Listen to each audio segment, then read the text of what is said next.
Preparation టైంలో short notes ప్రతి అభ్యర్థి షార్ట్ నోట్స్ ప్రిపేర్ చేసుకుంటే బాగుంటుంది, లాస్ట్ టైంలో రివిజన్కి యూజ్ అవుతుంది అని చెప్పి చాలామంది అంటూ ఉంటారు. సక్సెస్ అయినటువంటి పర్సన్స్ కావచ్చు, మీలాంటి మెంటర్షిప్ ఇచ్చేటువంటి పర్సన్స్ కావచ్చు.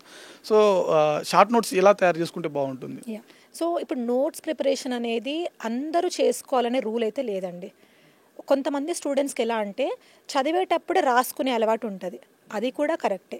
కొంతమందికి చదివింది షార్ట్ నోట్స్ లాగా చేసుకొని మళ్ళీ ఆ టెక్స్ట్ బుక్కి వెళ్ళరు, ఈ షార్ట్ నోట్స్ చదువుకుంటారు, అది కూడా కరెక్టే. ఇంకొంతమంది స్టూడెంట్స్ అసలు నోట్సే చేసుకోకుండా బుక్లో అండర్లైన్ చేసుకుంటారు, అది కూడా కరెక్టే. ఇంకొంతమంది స్టూడెంట్స్ అండర్లైన్ చేయకుండా డిఫరెంట్ టైప్స్ ఆఫ్ హైలైటర్స్ వాడతారు. నేను నా ప్రిపరేషన్ టైంలో అదే చేసేదాన్నండి. డిఫరెంట్ కలర్స్ హైలైటర్స్ వాడేదాన్ని. దానివల్ల ఏంటంటే నేమ్స్ వచ్చినప్పుడు ఆ నేమ్స్కి ఒక టైప్ ఆఫ్ కలర్ హైలైటర్, ఎగ్జాంపుల్స్కి ఒక కలర్, ఇంపార్టెంట్ లైన్స్కి ఒక కలర్, ఇలా అనమాట. దీనివల్ల ఏమవుతుందంటే నేను ఆ పేజ్ ఓపెన్ చేసిన వెంటనే అందులో ఎన్ని నేమ్స్ ఉన్నాయి, ఎన్ని ఎగ్జాంపుల్స్ ఉన్నాయి, నేను వెరీ ఇంపార్టెంట్ పాయింట్స్ ఏం చదవాలని గుర్తుంటుంది.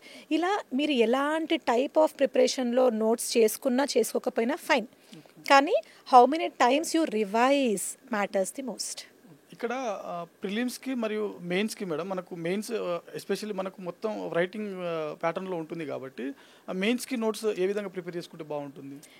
స్టూడెంట్స్కి మనం సిలబస్ టాపిక్ తీసుకున్నప్పుడు సిలబస్లో ఉన్న ప్రతి టాపిక్కి షార్ట్ నోట్స్ చేసుకోవచ్చండి. ఫస్ట్ ఇది చేయాలి స్టూడెంట్స్. ఆ షార్ట్ నోట్స్ చేసుకునేటప్పుడు ఒక టాపిక్ ఉంది, suppose if we see environmental governance, దానికి ఇంట్రొడక్షన్ ఏంటి, ఆ ఇంట్రొడక్షన్ ఒక 2 టైప్స్ ఆఫ్ ఇంట్రొడక్షన్స్ మీరు రాసి పెట్టేసుకోండి, 2 టైప్స్ ఆఫ్ కన్క్లూజన్స్ రాసి పెట్టేసుకోండి. ఆ బాడీ అనేది క్వశ్చన్కి తగ్గట్టుగా మారుతుంది.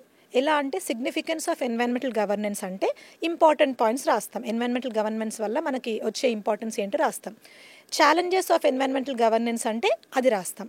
సో బాడీ డిఫర్స్, కానీ ఇంట్రొడక్షన్స్ కన్క్లూజన్స్ ఆ టాపిక్కి తగ్గట్టుగా ఇవ్వచ్చు.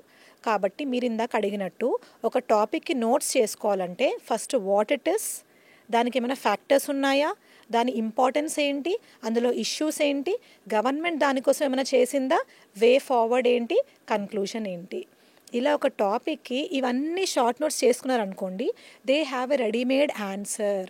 ఈ టాపిక్ నుంచి ఎలాంటి క్వశ్చన్ వచ్చినా కూడా వాళ్ళు రాసే పొజిషన్లో ఉంటారు.